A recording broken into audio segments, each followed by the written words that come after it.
It was mid-December. I was only 17 at the time, and every year just before Christmas week, my mom had to go on a 3-day business trip for work. Being an only child that lived just with my mom, I'd spend these days that she was gone home alone. Usually she'd leave just before winter break, so I'd be in school for most of the day. But this year she left the same day that our school let out for the holidays. I had the house to myself and wanted nothing more than to stay inside and chill all day. Our city was going through somewhat of a snowstorm, so I couldn't really leave the house anyway. I made some of the food that was left for me and found a new movie to watch. I had to pause it several times throughout the couple hours though, because the wind and snow would suddenly pick up and get really loud. It seemed like every time I looked outside, the weather was worse. Then, around 7 or 8, someone was walking up to the front door.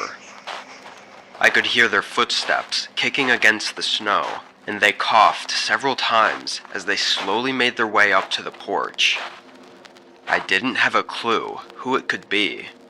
I paused everything and looked at the door, waiting for them to knock or ring the doorbell. As more time passed though, I could feel myself getting nervous, as something didn't feel right. I want to say I waited 3 or 4 minutes, not hearing anything, before I went up to the door and looked outside. Nobody was there. I could see the footsteps coming right up to the door, then going back the way they came. I was really confused how clearly I heard them walk up, but somehow I didn't hear them leave. Also, with the snowstorm outside, what reason could someone have to come up to my house? I think the only reason I could settle on was that the snow made it difficult to see, and they mistook my house for theirs. Maybe they realized once they got up to the porch and didn't want to alarm anyone, so they quietly left. It's probably a bit of a stretch, but I guess it was possible. After a while, I'd mostly stopped thinking about the situation and was more caught up worrying about the storm. The power cut out a few times, lasting for several minutes before it came back on. Because of that, I couldn't really watch TV or anything, so I just sat on the couch and scrolled on my phone. It was maybe around 11, when through the harsh wind, I heard a thump against the house. I initially ignored it, but only a few moments later, the power cut out again. Thinking the thump might have caused it, I got up.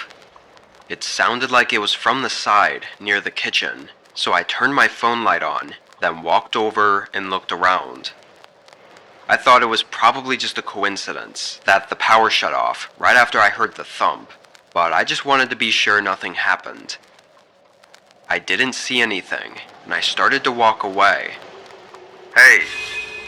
I jumped and looked at the back door, seeing a man standing against the other side. The back porch light wasn't on, so he was mostly covered by the dark. I could only see his face peering in at me. "Hey, kid, would you get the door for me? It's freezing out here," he said, putting his hand on the door and trying to open it. My head wasn't fully grasping the situation yet, and I kind of just stood there and stared at him. "Kid, get the door, please." Something gave me a bad feeling. I knew better than to trust this guy, even though it was a blizzard outside.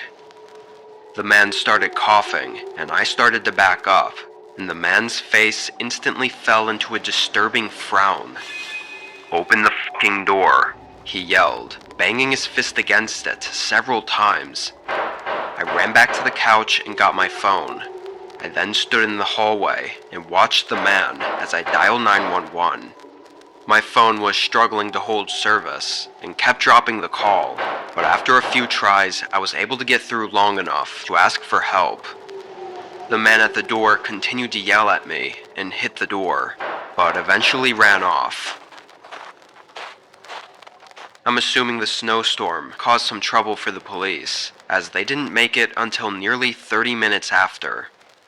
I told them what I could, and I called my mom to let her know what happened. Nobody really knew what to think of it. He could have been stalking me and trying to guilt me into letting him in, or he could have actually been in need of help, although it's unlikely. I never saw him again after that night, though.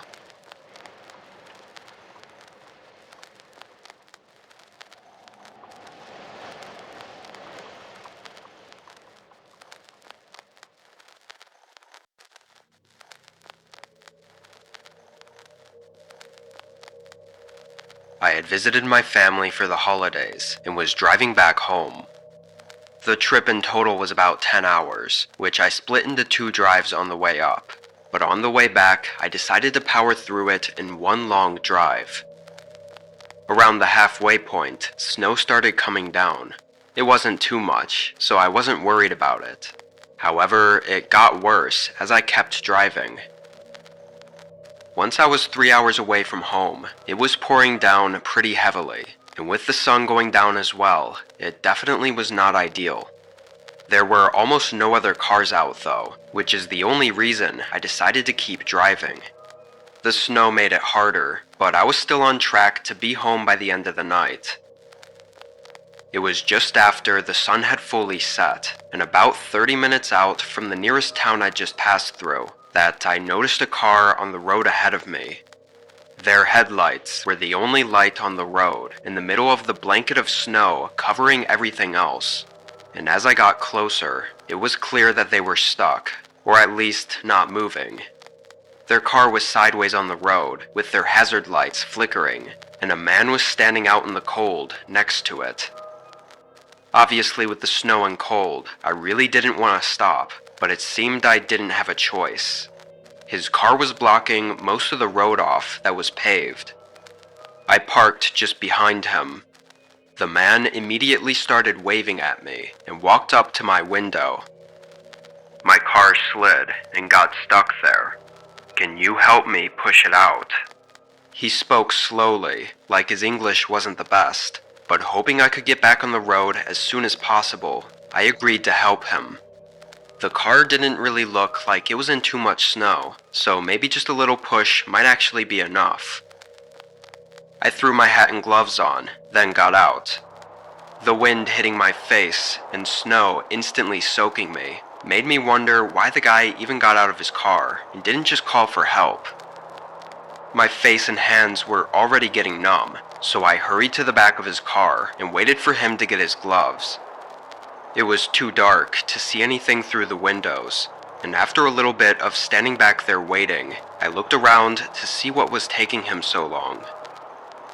He was still leaning into the front seat, as if looking for his gloves, but I thought I heard him talking.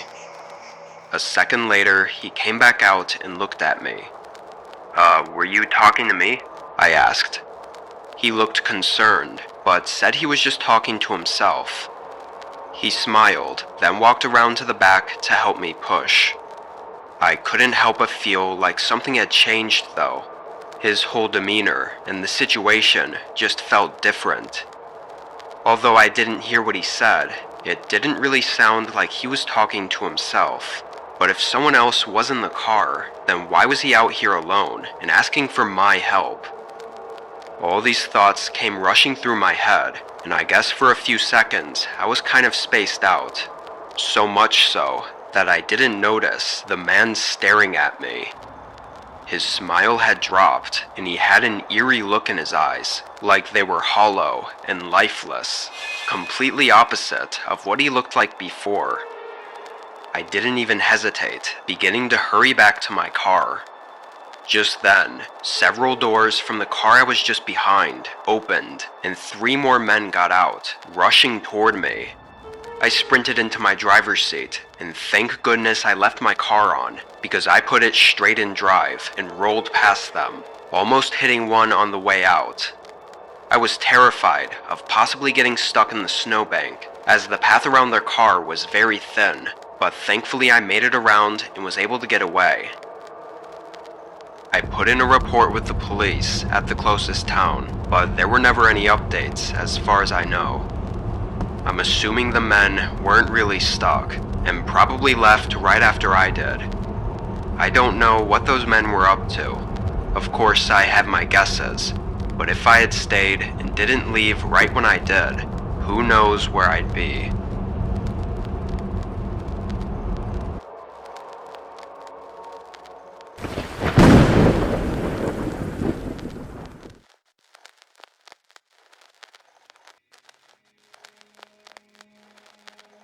This was last year. It was late November, and this was the first snowfall of the season. It wasn't supposed to be anything too much, just a couple inches of snow. I got home from work around 8, and by then the snow had already started. I heated up some leftover pizza and stayed downstairs for a couple hours. Around 10, I went upstairs to my bedroom, sitting at my desk with my laptop. Before I could even open up something to watch, I heard something right above me. It sounded like a thud in the ceiling. I thought it was likely the snow weighing down on the roof, and was probably nothing to be concerned about.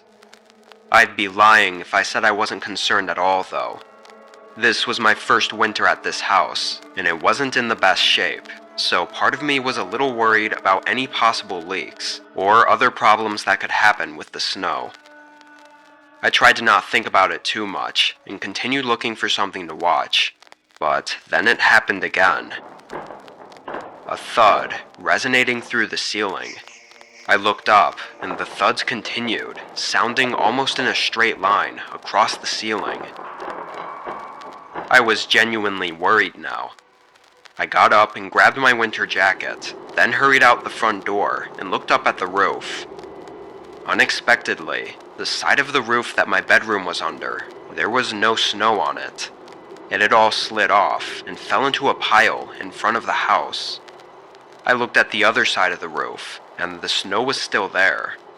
I then looked at my neighbors' homes, and all of them still had snow sitting on their roofs, like normal. The way the snow had fallen off just one side of my roof didn't seem natural, like something was either wrong with my roof, or something else had made this happen. Probably whatever those thuds were that I was hearing. With no more answers to find outside, and my whole body starting to shiver from the cold, I walked back to the front door. I opened it and hurried inside, stomping my boots on the doormat. When I looked up, though, my heart almost stopped. There were puddles of water going across the hallway. I stayed still and looked around, seeing water going through the living room and even up the stairs next to me. It only took me a second to see a boot print in one of the puddles, and I immediately turned right back around and headed out the door. I stood by the road and called the police, shivering as I tried to tell them my situation. About 30 seconds into the call, I saw something move past one of the windows in my bedroom, and moments later, a figure stood behind the glass, looking down at me. They only stayed for a second, then backed away. I didn't see anything else the rest of the time that I waited for the police. As I was waiting, though, I put together most of the pieces in my mind. Someone had made it up on the roof, making the snow fall as they walked across. There were several windows they could have gotten in from that I honestly had no idea if they were locked or not. When police arrived, they didn't find the intruder inside anymore, but they basically confirmed my theory.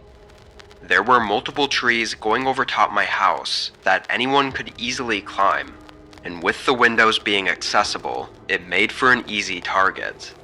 At least, the officers think that that's the reason they broke in, just because I was an easy target. Nothing was missing though, and the way the shoe prints went through the whole house felt eerily like them looking for me.